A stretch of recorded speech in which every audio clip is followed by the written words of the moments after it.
नमस्कार दोस्तों, मैं आशा करता हूँ आप बहुत अच्छे होंगे। स्वागत है आपका हमारे सर्व शिक्षा यूट्यूब चैनल पर। आज हम जीएस से जुड़े कुछ इंपॉर्टेंट क्वेश्चन सॉल्व करेंगे।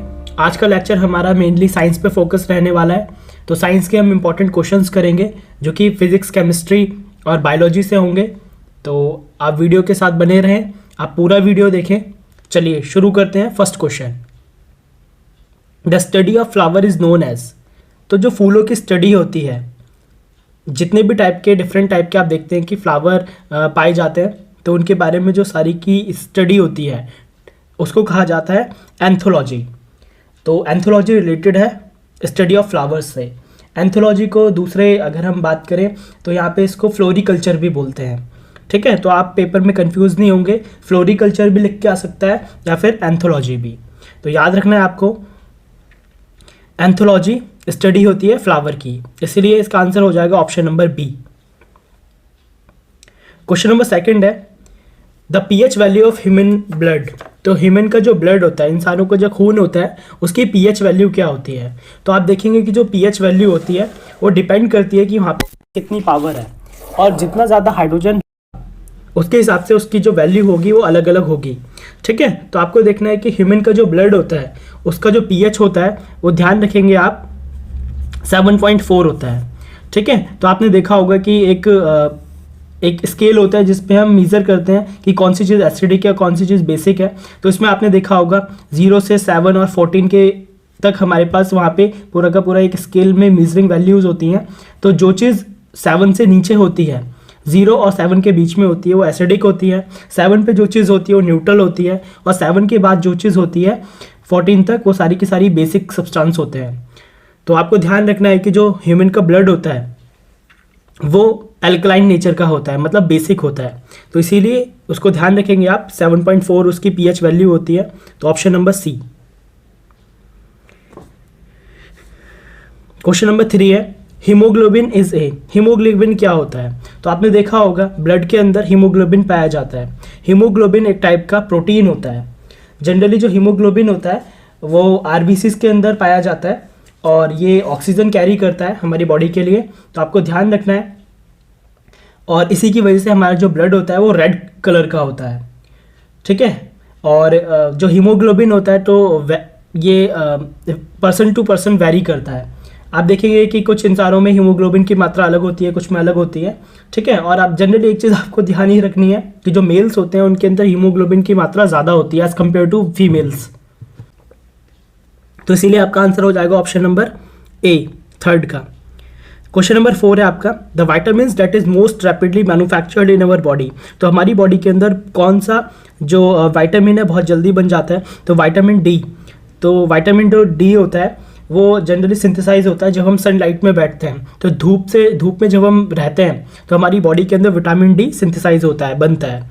ठीक है, तो इसलिए आपका आंसर हो जाएगा option number D, vitamin D body के अंदर बनता है। क्वेश्चन नंबर 5 है आपका, accumulation of one of the following is our muscle leads to fatigue.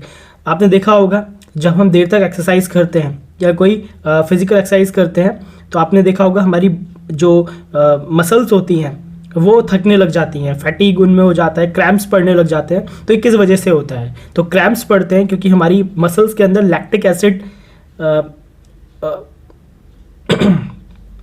Acid जमा होने लग जाता है। तो आप देखेंगे कि लैक्टिक एसिड जो होता है उसका फॉर्मूला होता है C3H6O3।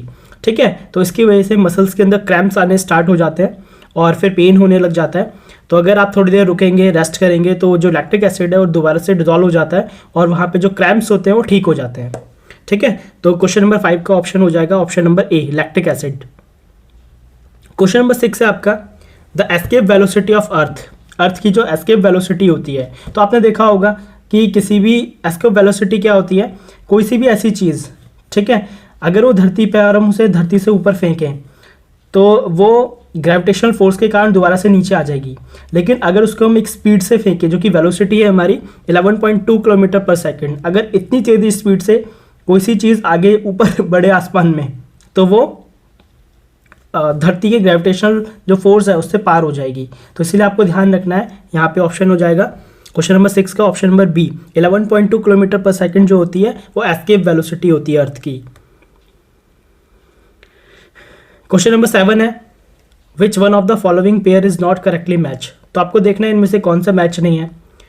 एनीमोमीटर वाइंड स्पीड को कैलकुलेट करता है, ठीक बात है। एमीटर जो होता है इलेक्ट्रिक करंट को नापता है, बिल्कुल ठीक बात है।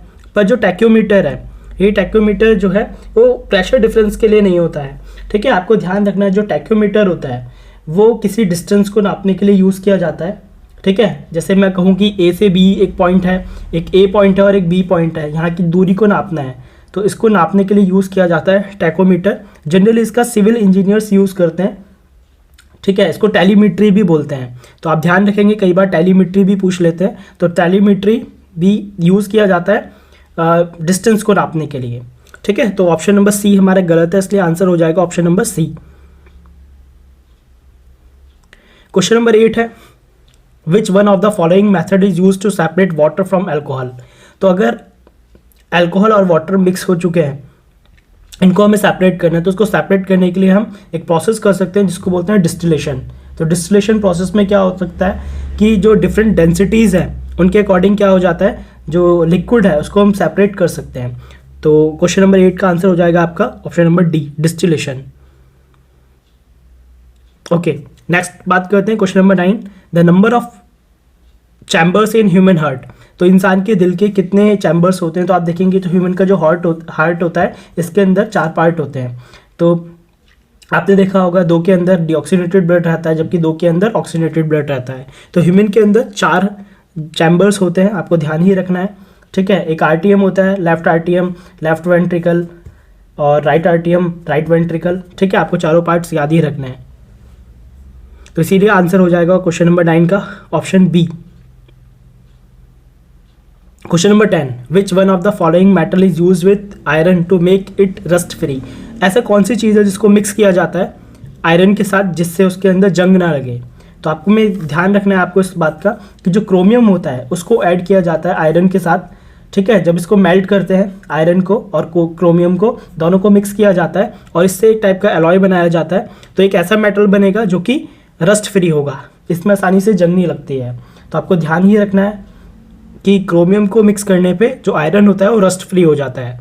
तो option number C.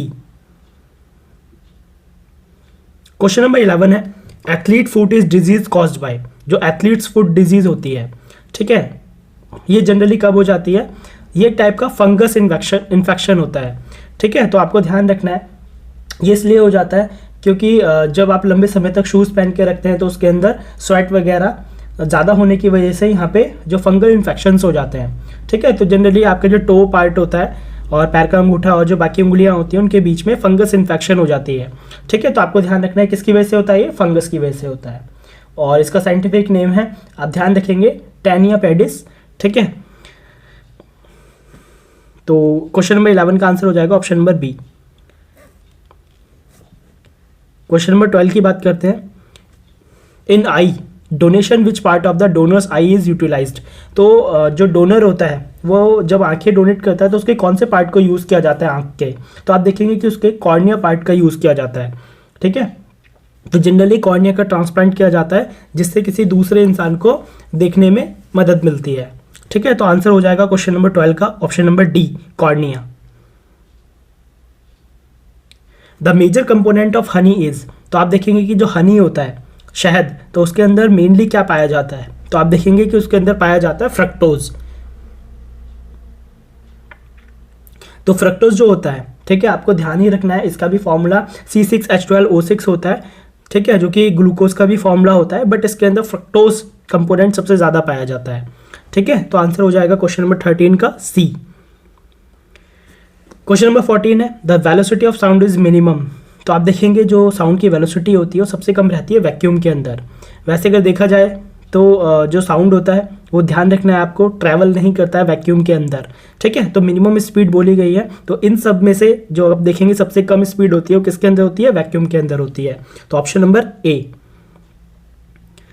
Question number 15 है आपका how many bones are present in human ear. तो इंसान के कान के अंदर कितनी हड्डियां होती हैं। तो आप देखेंगे कि इंसान के कान के अंदर 6 हड्डियां पाई जाती हैं, 6 बोन्स पाई जाती हैं। आप चाहें तो उसका नाम भी याद कर सकते हैं, malleus, incus, stapes, anvil, stirrup, hammer. ये 6 टाइप की हमारी बोन्स होती हैं जो ह्यूमन के कान के अंदर पाई जाती हैं, ठीक है, तो आंसर हो जाएगा option number C. Question number 16 पे चलते हैं। A satellite is keep moving in its orbit around the earth due to. तो आपने देखा होगा जो सैटेलाइट होती है वो अर्थ के चारों तरफ गोल गोल घूमती रहती है, ठीक है, अपने ऑर्बिट में घूमती रहती है, रिवॉल्व करती रहती है। तो यहाँ पे आपको देखना है कि ये ऐसा होता क्यों है। तो आप देखते हैं कि इसके पीछे एक रीज़न होता है कि यहाँ पे एक सेंट्रीपिटल फोर्स लग रहा होता है, ठीक है। तो जो सैटेलाइट होती है, सैटेलाइट से जो सेंटर होता है अर्थ का, उसके तरफ एक फोर्स लगता रहता है अंदर की तरफ, ठीक है, उसको बोलते हैं सेंट्रीपिटल फोर्स, जिसकी वजह से जो सैटेलाइट है वो कहीं बाहर नहीं चली जाती अपने पाथ से, ठीक है, अपने ऑर्बिट में ही रिवॉल्व करती रहती है, घूमती रहती है सर्कुलर पाथ पे। तो आपको ध्यान रखना है इसमें कौन सा फोर्स लगता है, सेंट्रीपिटल फोर्स। तो option number B. Question number 17 है the time period of pendulum. तो जो टाइम पीरियड होता है किसी पेंडुलम का किस बात पर डिपेंड करता है। तो इसका सही आंसर है option number A, length on the depends on the length, ठीक है। तो जितना ज़्यादा लेंथ होगा पेंडुलम का, ठीक है, उस पर डिपेंड करेगा टाइम पीरियड, ठीक है। आपने देखा होगा कि जो पेंडुलम होता है एक धागा हो और उसमें हम यहाँ पे किसी पत्थर को बांध दें तो वो एक टाइप का पेंडुलम बन जाता है, ठीक है। तो वो हिलता रहता है, उसमें एक मोशन होता है, आपने देखा होगा टू एंड फ्रो मोशन चलता रहता है, ठीक है। तो ये डिपेंड किस पे करता है, उसकी लेंथ पे। तो क्वेश्चन नंबर 17 का आंसर हो जाएगा option number A, depends on its length. Question number 18 है in case of rusting the weight of iron. तो आपको ध्यान रखना है रस्टिंग के केस में क्या होता है, जो आयरन का वेट होता है वो बढ़ जाता है, ठीक है, क्योंकि आयरन एयर से मॉइस्चर से वहाँ पे रिएक्शन कर लेता है और जो Fe होता है वो कन्वर्ट हो जाता है Fe2O3 में, ठीक है, जो कि इसको हम फेरस ऑक्साइड भी बोलते हैं। तो यहाँ पे क्या होगा, आप देखेंगे कि जो वेट होता है आयरन का वो बढ़ जाता है, ठीक है। तो आप हमेशा ध्यान रखिएगा जब भी रस्टिंग हो और आपसे पूछा जाए कि आयरन का वेट बढ़ेगा घटेगा, तो आप ध्यान रखेंगे आयरन का जो वेट होता है वो बढ़ जाता है, ठीक है। तो क्वेश्चन नंबर 18 का आंसर हो जाएगा option number A. Question number 19 की बात करते हैं। माइबोमियन ग्लैंड जो होता है वो कहाँ पे प्रेजेंट होता है, तो ये आईज में प्रेजेंट होता है, ठीक है। तो ध्यान रखना है कि जो माइबोमियन ग्लैंड है, ठीक है, ये कहाँ पे है, आईज के अंदर है। तो ऑप्शन नंबर डी हो जाएगा आपका आंसर। आज की वीडियो का लास्ट क्वेश्चन है हमारा question number 20 the weight of the body is mostly made up of. तो अगर हम देखें हमारी बॉडी का जो भी वेट होता है वो जनरली किससे बना होता है, ठीक है, किसका वेट होता है। अगर हम कहें कि हमारे शरीर में सारा का सारा जो भार होता है, वजन होता है, तो वो होता है हमारी बॉडी के जो फ्लूइड्स होते हैं, ठीक है। फ्लूइड्स का मतलब है जो भी तरल पदार्थ होता है हमारी बॉडी का, और वो मेनली कंसिस्ट करता है वाटर, ठीक है। तो इसलिए आप ध्यान रखेंगे कि हमारी बॉडी का सारा वेट डिपेंड्स करता है कि उसके अंदर वाटर की कंसंट्रेशन कितनी है, तो पानी कितना है बॉडी के अंदर, ठीक है। तो इसीलिए क्वेश्चन नंबर 20 का आंसर हो जाएगा आपका option number C. Thank you.